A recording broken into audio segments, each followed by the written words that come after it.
दम तोड़ने लगे हैं सरोकार।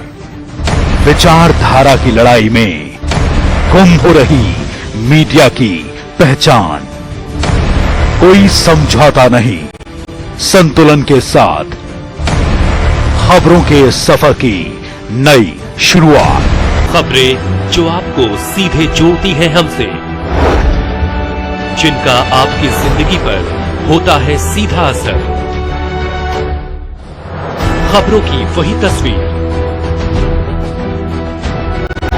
बिना बदले बिना डरे, जज्बा सच का लिए, सच दिखाते हैं।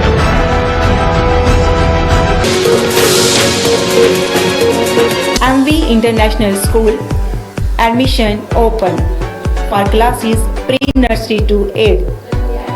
For details, contact on 7298212270 or 9796212270। नमस्कार, अभी तक की खबरों को लेकर मैं हूं आपके साथ ऋचा चन्ना। इन खबरों को जानेंगे विस्तार से, लेकिन सबसे पहले नजर अभी तक की सुर्खियों पर। सोपोर में सुरक्षा बलों को मिली बड़ी कामयाबी। संयुक्त ऑपरेशन के दौरान 2 आतंकियों ने किया आत्मसमर्पण।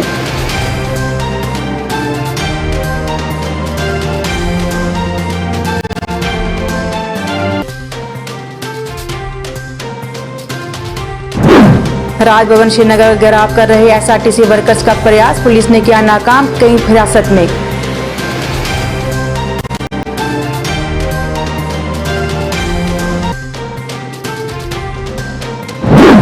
दीपिका राजावत के विवादित ट्वीट के खिलाफ बीजेपी ने भी उठाई आवाज, गिरफ्तारी की मांग।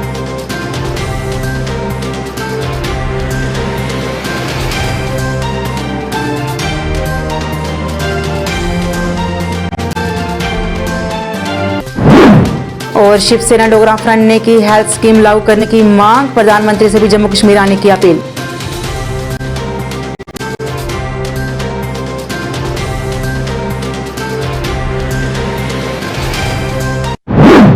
अब समाचार विस्तार से।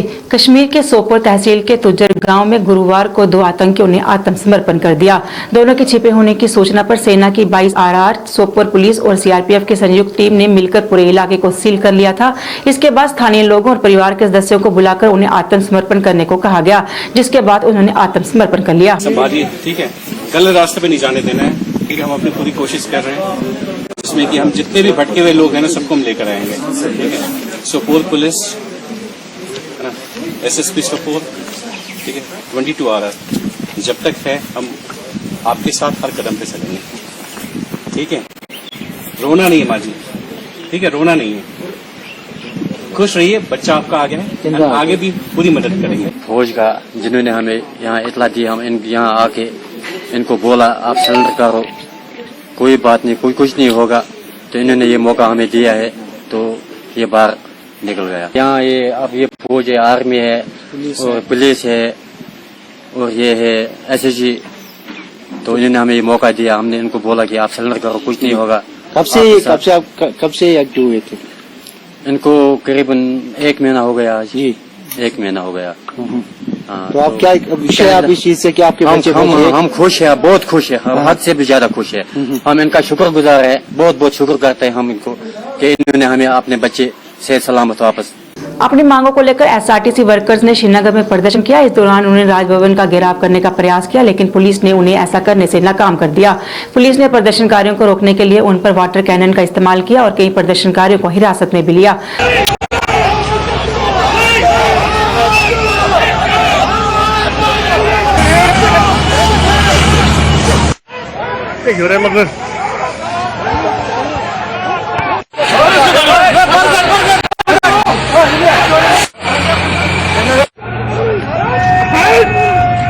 है और इस बारे में हमने लिखित में सरकार को, अपनी मैनेजमेंट को आगाह किया था, क्योंकि हम पिछले 2 महीने से जद्दोजहद कर रहे हैं और हम नहीं चाहते थे कि हड़ताल हो।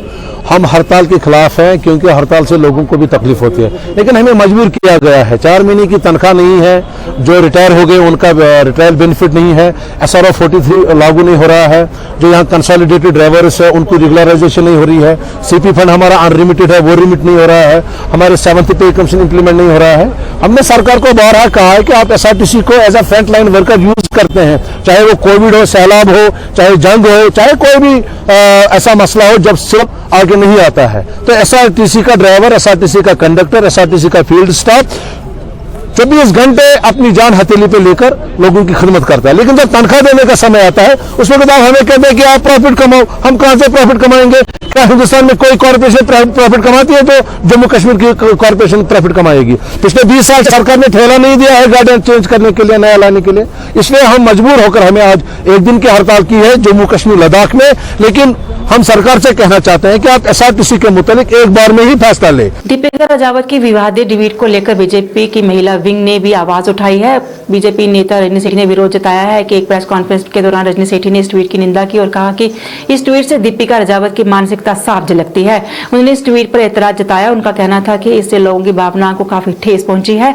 रजनी सेठी ने पुलिस से दीपिका राजावत को गिरफ्तार करने की भी मांग की। 19 तारीख रात 11:15 बजे के करीब, और वो ट्वीट उनकी मानसिकता को दर्शाता है। उनकी मानसिकता किस तरीके से पुरुषों के खिलाफ है, उनकी मानसिकता किस तरीके से हिंदुओं के खिलाफ है। खासतौर से नवरात्रों के दिनों में ऐसा ट्वीट करना हमारे हिंदू भाइयों को, मैं जम्मू कश्मीर की बात नहीं करूंगी, पूरे हिंदुस्तान के हिंदू भाइयों को ठेस पहुंची है कि ये क्या दर्शाना चाहती है और क्या बताना चाहती थी इस ट्वीट के माध्यम से। ये उनकी मानसिकता को दर्शाता है और ये चिंता का विषय है कि वो किस एजेंडा पे काम कर रही है हमारे जम्मू कश्मीर में।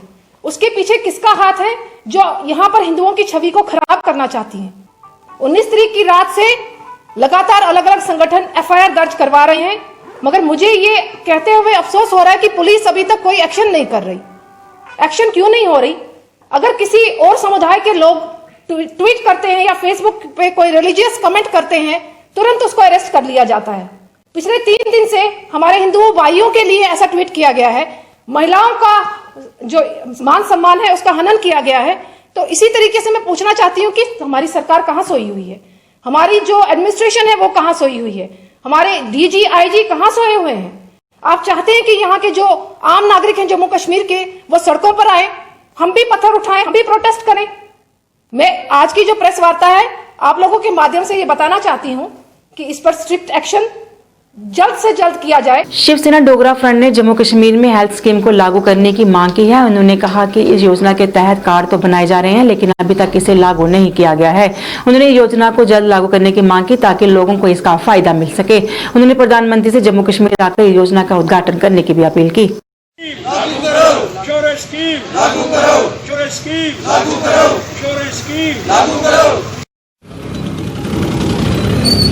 श्रीमान उपराज्यपाल जी से अपील करने का प्रयास करना चाहता हूं। आज कोविड का समय है। माननीय देश के प्रधानमंत्री ने जम्मू कश्मीर के अंदर पहली बार एक इंश्योरेंस स्कीम सबके लिए मुफ्त दी है। आज समय है उसका कि उसको लागू करने का हमको प्रयास करना चाहिए। और ये जो समय है ये कोविड का समय है, और मैं उपराज्यपाल जी से प्रार्थना करना चाहता हूं इस स्कीम को लागू करने के लिए माननीय प्रधानमंत्री जी को जम्मू कश्मीर के दौरे पर बुलाया जाए, क्योंकि पूरे भारतवर्ष के अंदर ये मुफ्त में स्कीम कहीं नहीं है।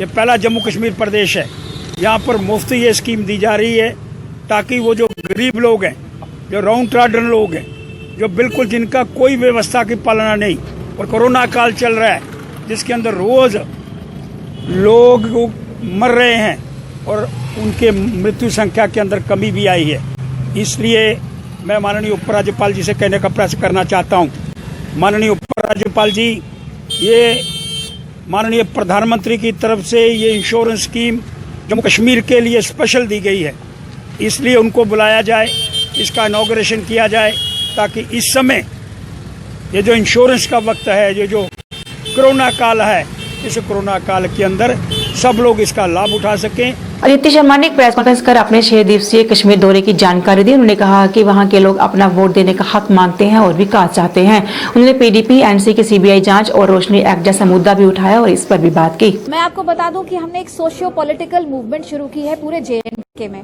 For pan JNK. Pan JNK मतलब पूरे यूनाइट करने के लिए। पहली बात इसमें यह है कि हमने जो कश्मीर का दौरा किया है उन सब लोगों की पहली मांग जो है वो ये है कि यहाँ पर हमें राइट टू वोट किया जाए। आज तक अगर 30,000 की जो कॉन्स्टिट्यूएंसी है वहां पर सिर्फ 800-900 वोट लेकर कोई भी जीत जाता है। वहां की जो आम जनता है वो इससे बिल्कुल दुखी है। ना वो पीडीपी के साथ चलना चाहती है, ना ही वो एनसी के साथ चलना चाहती है। और तब वहां पर जब ये सब कुछ होता है तो सरकार आती है वहां पर हमारे यहाँ पर एनसी या पीडीपी की, ना वो हमारा कुछ होने देती है, ना वो कश्मीर का कुछ होने देती है। आज तक अगर हम कहें कि कश्मीर का भी बहुत उद्धार हो गया, उन्होंने कश्मीर का ही कुछ किया हो, कश्मीर में कुछ भी नहीं है। मैं आपको कहूं ना वहां पे रोड कनेक्टिविटी है, ना वहां जनता चाहती ही नहीं है। कोई नहीं चाहता वहां मिलिटेंट बनना, लेकिन वो गलत डायरेक्शन पे इसलिए जाते हैं क्योंकि उनको लगता है कि हमारी सरकार हमें पूछती ही नहीं है। तो सबसे पहली बात तो ये है कि जो एनसी के और पीडीपी के खासकर ये जनता की मांग है वहां के, इनके ऊपर सीबीआई इंक्वायरी होनी चाहिए। आज तक कश्मीर का ये हाल क्यों है? आज हम रोशनी एक्ट की बात करते हैं, 11 साल के बाद आज चलो सीबीआई को दे दिया इन्होंने। सूत्रों के मुताबिक आयकर विभाग ने पुलिस और सीआरपीएफ के साथ मिलकर रेजेंसी रोड श्रीनगर के एमएस माल और एमए रोड श्रीनगर के सिटी वॉक माल पर छापा मारा और कई दस्तावेज खंगाले।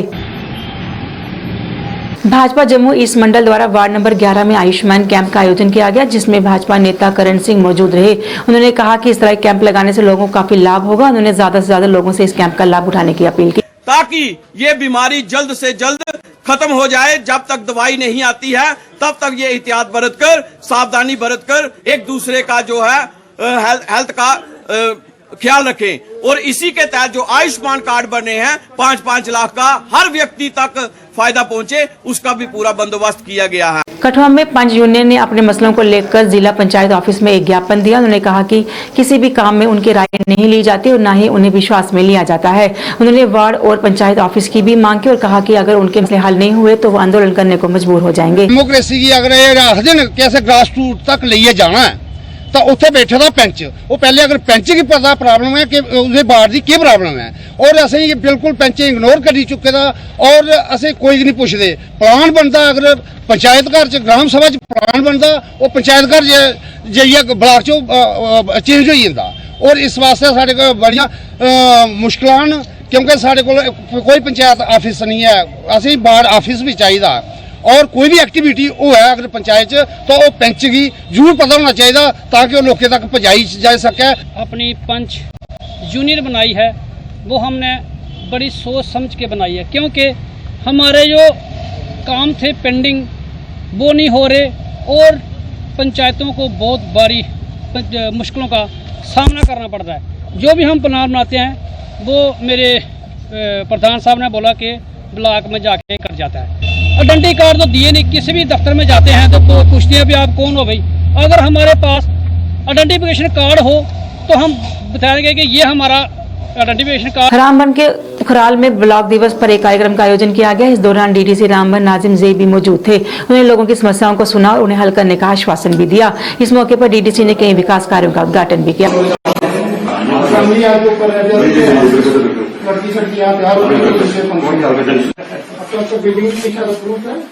State employees casual labour union द्वारा अपनी मांगों को लेकर आज 17वें दिन भी प्रदर्शन जारी रखा। प्रदर्शनकारियों ने सरकार के खिलाफ नारेबाजी की और नाराजगी जताई। प्रदर्शनकारियों का कहना था कि पिछले कई दिनों से वो नियमित करने की मांग को लेकर प्रदर्शन कर रहे हैं, पर अभी तक किसी ने उनकी सुध नहीं ली। प्रदर्शनकारियों ने जल्द से जल्द उन्हें नियमित कर अन्य मांगे पूरी करने की भी अपील की।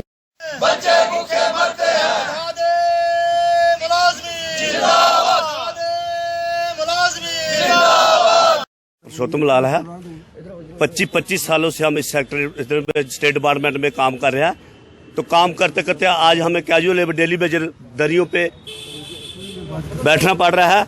आज कुछ मैसेज हमें फेंक है या कैसे हैं हमें मिल रहा है कि आज आपको ट्रेड यूनियन के लीडर जो हमारे दिल्ली में बुलाया जा रहा है। हम तो फिर भी बैठे हैं, क्या हमें झूठे आश्वासन सुनने की वो आदत बन चुकी है, लेकिन आज हम झूठे आश्वासन नहीं सुनेंगे।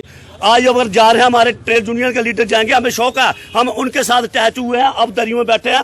हमें कोई इतराज नहीं जाने का, लेकिन अच्छा कोई फैसला लेकर आए, हम शुक्रगुजार हैं उनका, वो लेकर आए, हम उनको मानेंगे, लेकिन तब तक जब तक हमें कोई रीटिंग में जहां हमें कोई अच्छा फैसला नहीं मिलेगा। अगर वो जाएंगे तो हमें फैसला मंजूर है, लेकिन अच्छा भाई कोई फैसला लेके आएंगे ट्रेल यूनियन वाले तो हमें कोई इतराज नहीं है। लेकिन आज हमें माताएं बहनें जो काम करते हैं, स्टेट डिपार्टमेंट में दरबार बू आने वाला है, लेकिन आज हम दरबार बू को ना काम करते हुए दरमियों बैठे हैं, लेकिन आज हमारे पास दबो दबाव जाकर डाल अफसर हम नहीं मानने वाले हैं, ना तो हम दरियों पे उठने वाले हैं। जब तक हमारा धरना प्रदर्शन जारी रहेगा, हम अपनी डिमांड लेकर और अपना पूरी डिमांड लेकर उठेंगे इधर, ताकि हमें 225 से हमारा गुजारा नहीं होता है। इसलिए हम मीडिया की माध्यम से यही कहना चाहते हैं कि आप गवर्नर साहब तक हमारी आवाज पहुंचे, और जो चीफ सेक्रेटरी साहब ने बोला कि ये गैर कानूनी जो मुलाजिम लगे हैं 1,06,000, हम यही कहना चाहते हैं आपके माध्यम से 1,06,000 नहीं, जो काटे से हजार कैजुअल ने डेली बेचना जो धरना प्रदर्शन कर रहा है, मैंने बार बार ये बोला उनकी इंक्वायरी की जाए, और स्टेट डिपार्टमेंट और मेरे बाकी साथी जो लगे हुए हैं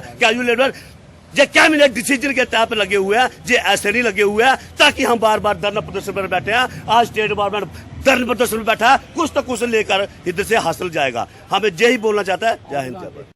Jammu Kashmir casual labour union ने अपनी मांगों को लेकर, जिनमें उन्हें पक्का करना, मिनिमम वेजेस एक्ट लागू करना और बकाया वेतन देना शामिल है, को लेकर आज जम्मू में प्रदर्शन किया। उन्होंने कहा कि अपनी मांगों को लेकर काफी समय से प्रदर्शन कर रहे हैं, लेकिन उनकी कोई मांग पूरी नहीं हो रही।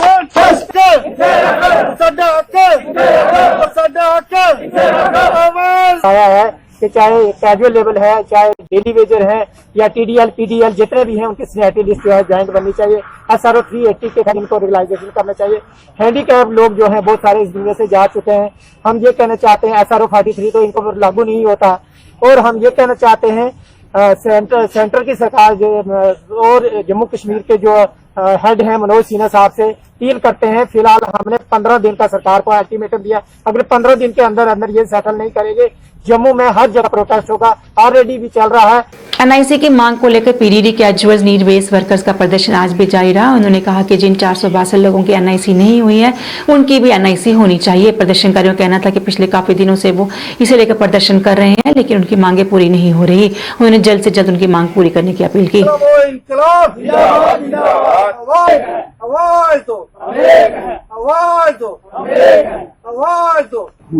हम जब ये PDP और BJP की सरकार आई तो इन्होंने हमारे से एक डाटा मांगा।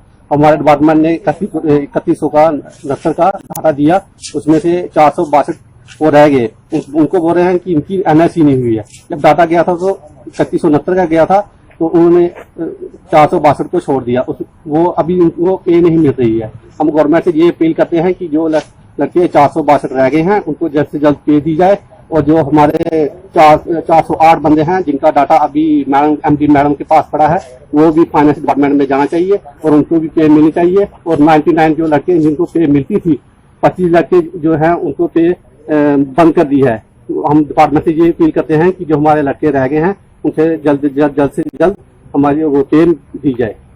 अभी तक ये खबरों में बस इतना ही। मुझे मेरी साइट टीम को दीजिए इजाजत और आप देख रहे हैं JKC न्यूज़। नमस्कार।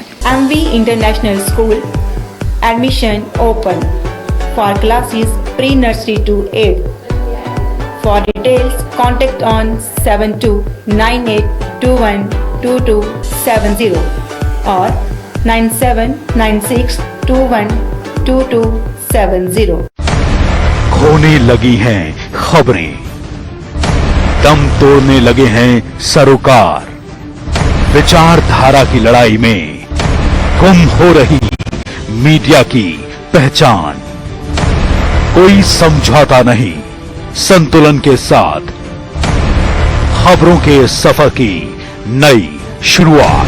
खबरें जो आपको सीधे जोड़ती हैं हमसे, जिनका आपकी जिंदगी पर होता है सीधा असर। खबरों की वही तस्वीर, बिना बदले बिना डरे, जज्बा सच का लिए, सच दिखाते हैं।